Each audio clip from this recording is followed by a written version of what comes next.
Hi guys, welcome to Office Blokes React. I'm Office Bloke Dave. I'm Office Bloke Mike. I'm Office Bloke Daz. Together we are the Office Blokes. Yes. Yep. There you go. That's all you need to know about that. Yeah. A bit of Bill Burr that we've not reacted to wow. before. It's rare. Doesn't look like Bill Burr, that. I know, yeah. Must have aged a bit. Yeah. The one on the left doesn't either.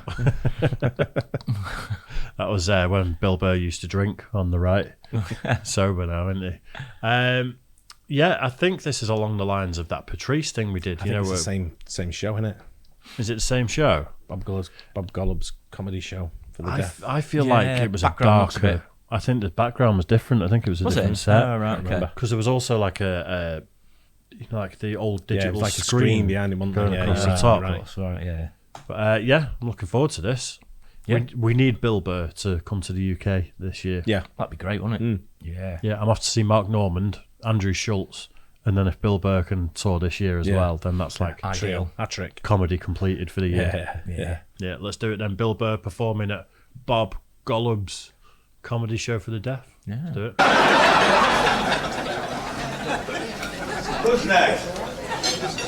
Bob? Yes. Who's next? I'm sorry. Billy. Okay. I'm really organized tonight. No, but Mal is late. People are eating as well. We can't hear him. Just minor distraction. Just Needs to be throwing things at them, don't they? Ping pong balls at them or something. wrong show, Mike. Who? Oh, he's not here. No, he's not here. So Billy. Okay. Okay. Our next performer is a young man who was a regular out at our club in Los Angeles for a while. Unfortunately for us, he's moved back to New York City to seek his fame and fortune, but I know we'll get him during pilot season. Show this joke, folks. The pilot season is when they lock the guns with the pilot. Never mind. Anyway, he's a marvelous comedian. He's adorable. You girls are going to take him home and hug him, but please wait till he finishes his show. Put your hands together and welcome Mr. Billy Burr. Here's Billy.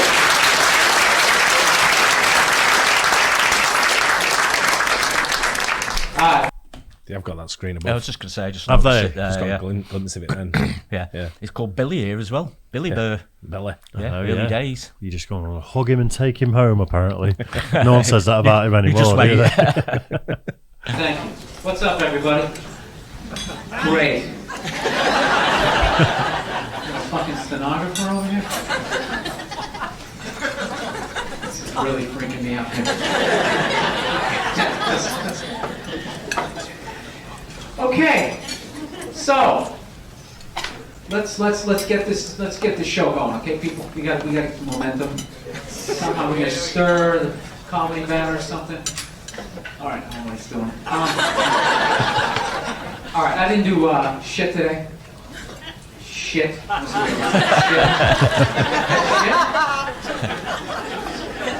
Oh, I get it. Like it's coming out of the ass.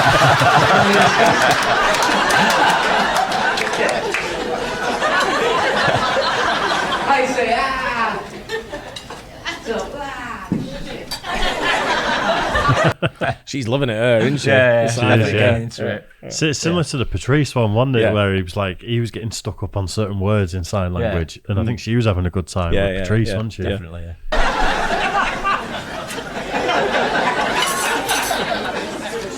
Alright, it's educational and a shit joke.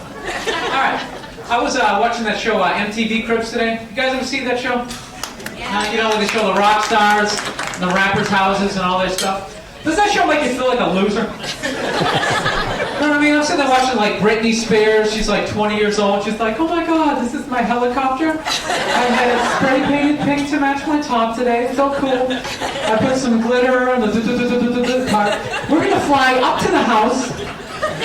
I'm like 34, sitting on a futon, eating macaroni and cheese. Oh my God!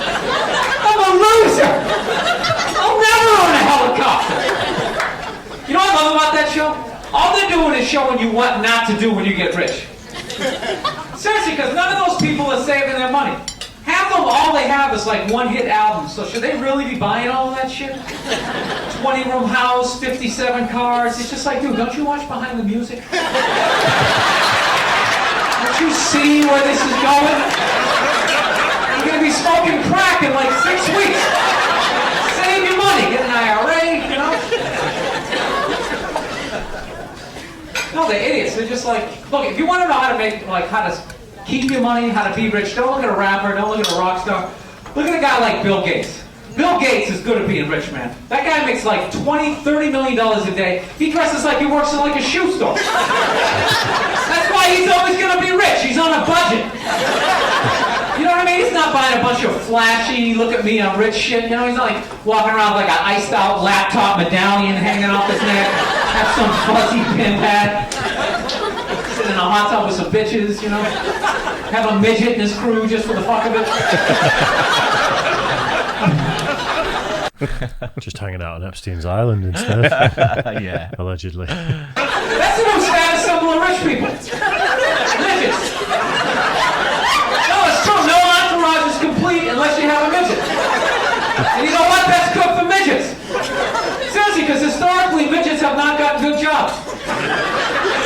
No, even when they book a movie, they never get to be the lead. They always got to play like a troll or a fairy, biting on somebody's leg. It's horrible.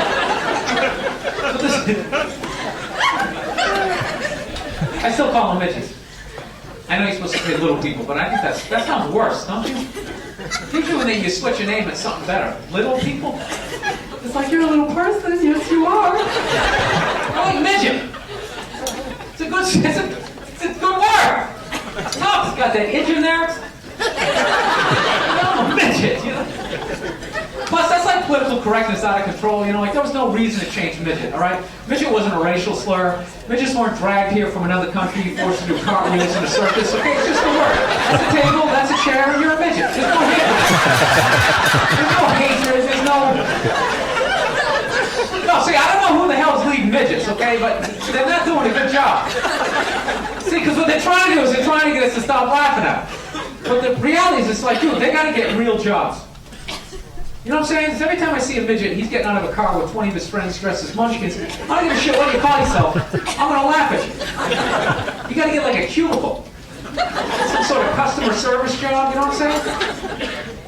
Why are you guys all acting like you never laughed at a midget? No, that's horrible. It's disgusting. Alright, I was watching George Bush 3 days ago. You know what I love about George? George makes me feel like I could be president too.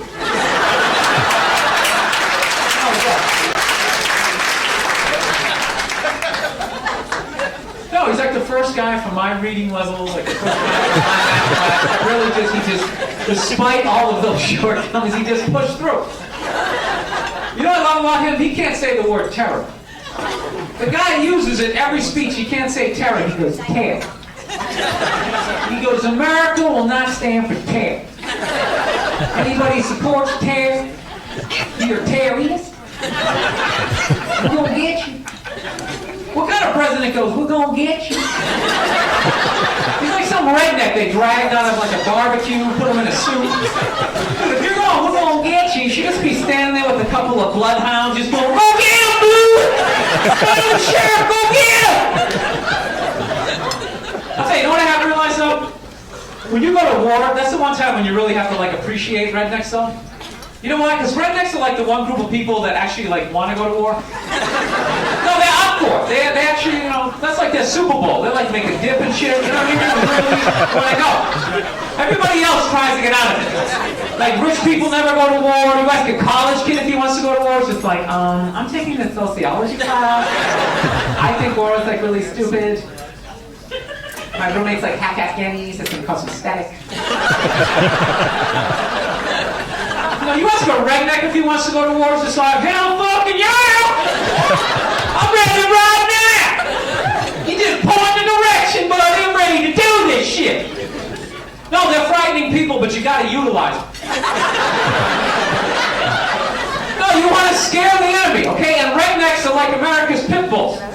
They should just sedate those people, drop them off in Afghanistan, just let them run wild.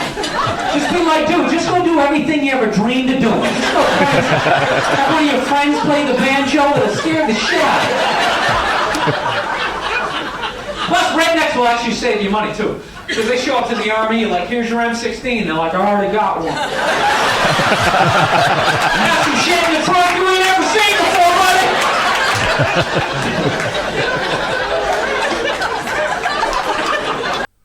I already got one. Some shit in the car. It's already just classic Bill Burr, isn't it? Even though it's Even at 20 age. years ago or whatever it is. Yeah. Exactly like the same sort of flow, same style of jokes. Same Just style, doesn't same give a voices. shit. Same voices and everything. Yeah. Absolutely perfect. So, anyways, I took the subway over here. I hate taking the subway because I have a very, like, how do you eat kind of mug me kind of thing. So, I was on the train one time. It's a true story, right? I'm standing on the train. This black guy goes to get on the train, right? And the doors, like, closed on him. You know, that shit happens, like, they open and close, like, almost like dice shop. You look like an idiot. They're trying to get, like... There's, like, 20 people watching, and, like, nobody helps out. And I was standing like, wow, I think he's gonna cut his arm off. Nobody gives a shit, right? So the conductor starts giving the guy shit as he's stuck in the door. Well, come on, buddy, let's go! It's like, hold people up, let's go! So the dude just flips out. He's like, what the fuck are you yelling at me for? He's like, I'm stuck in the door. Then he makes it racial. He's like, what, no white people ever got stuck in these doors? Because I bet he wouldn't say shit to these crack-ass motherfuckers over here. And it was like me and 3 other white dudes sitting there, and he just kept coming back to that point. He's arguing, he's going, I bet he wouldn't say shit to these crack-ass motherfuckers over here. And after like the 3rd or 4th, crack-ass motherfucker, we kind of start like looking at each other like, dude, should we like be getting offended at this point? This is getting ridiculous. I can literally feel the heat from his fingers. He's going, crack-ass motherfucker. Somebody should do something. But you know what? Nobody did shit. We just sat there and took it. That's what sucks about being white in that situation. There's no unity. There's no brothers when it comes to white people. White people, we are individuals. We do not give a shit about each other. We're like, hey, screw him. Better him than me. As long as I get where I'm going, I don't give a shit. It's unbelievable. I got called a cracker for like 18 stops. There was like 30 other white people on the train. They didn't even look up in their papers. They just left me hanging. They didn't give a shit. Probably giving the other dude the benefit of the doubt. Like, he probably came from a rough neighborhood. You know, he's having a bad day. Even though he's calling me a cracker, it's not me per se. It's more society as a whole. I'll say that's funny though when someone gets racial with you and you're white, because you're not allowed to get racial back. They can just sit there going off and you fucking cracker! You fucking white boy! Like, you fucking jerk. No, you can't get racial, because the second you get racial, then they wheel that podium up, and they have like that press conference. You gotta make that apology on TV, like, I disgraced the company, I disgraced myself. I just wanted to be known there was no air conditioning on the subway, I wasn't thinking clearly. I have nothing against Mexicans. I went to Tijuana, I had a great time.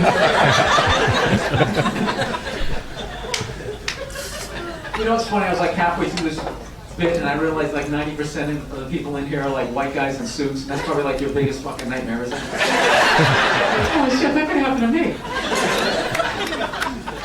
Alright, I'm gonna close on this even though it's gonna bomb. Anybody watch that Venus and Serena final the other night? You know, the tennis thing? You really love watching that? Anytime like black people do something new, white people always have to like comment on it. And no matter how hard they try to say something nice, it always comes off as like something a little fucked up. Like, you know what I realized watching that shit? It's really difficult for somebody white to say somebody black is intelligent without it coming off like, you know, like this is like something new to them. You know what I mean? Like I was listening to Dick Enberg and he's sitting there going like, Venus and Serena, they're two very bright, bright young ladies, and you just feel the other two white commentators going like, oh dude, you're on your own. And they're like dusting off the podium. You hear the panic in his voice, he's going, you could sit down with them and discuss a wide variety of topics. Please go to commercial. Somebody go to commercial. Okay, but they gotta be like, if you're doing a crossword puzzle, they can help you out. Alright, I'm out of time. You guys are a lot of fun. Thank you very much. Back to Bud Friedman, everybody. Thank you very much. Classic Bill Burr. Absolutely brilliant. Audio was a bit What's it when it Bit tough? shrill, wasn't it, at times? But you yeah. got the gist. Yeah, Yeah. definitely. He's like you say, classic. He's never changed his he's never changed his style. He hasn't. It's interesting seeing him from so long ago as well, isn't it? Yeah. Today, it's style is exactly the same, but that's what got him where he is.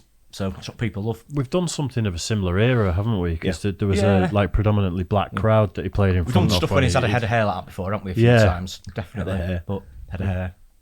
Yeah, just classic Bill Burr. Goes to show why he's made it to the top, though. The way he's, the way he's performing there. Yeah. It's not changed style, same voices, same attitude towards Which it. is why same wit and humour. Which is why he's got up there. I think that so good at it. bit that he ended on, I think he has elaborated and made more of a bit out of it, because he talked about like quick twitch muscle fibers, didn't he? And like the one commentator that's talking about the black players, and the other commentators are just like, just getting out the shot. Great though, as always, Bill Burr. Super. Nice. Hope you guys enjoyed it too. Don't forget like and subscribe. We'll catch you on the next one. Cheers, guys.